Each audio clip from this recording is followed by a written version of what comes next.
कहना बका DI अन के बलमुआ का पेड़ा मिठाई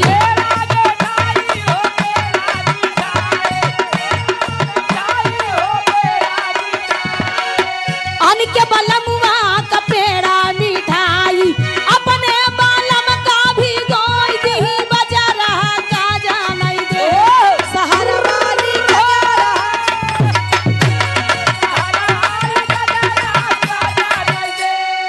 आन के बलमुआ का सेजा सुता वही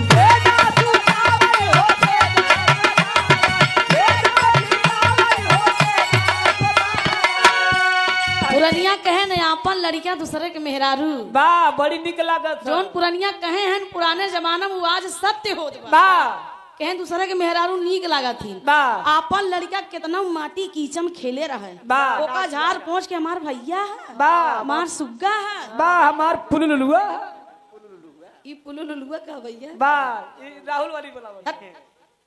बतावा पुलुलुआ हमारा प्यार वाली भाषा है हां अपने बेटवा लड़कियां बच्चन के कितना दुलार से खिलाए नहीं कितना चुमकार ले बा और अपन मेहरारू कितना सुंदर रहा है बा कितना पीओपी पुट्टी लगाए रहा है बा बस ये कहीं रहलो मेरा हाँ कितना बढ़िया एकदम मेकअप करे रहा है बा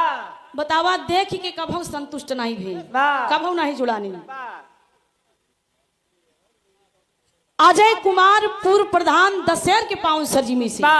100 रुपए दे के सम्मान के एक बाद में अगर ऊपर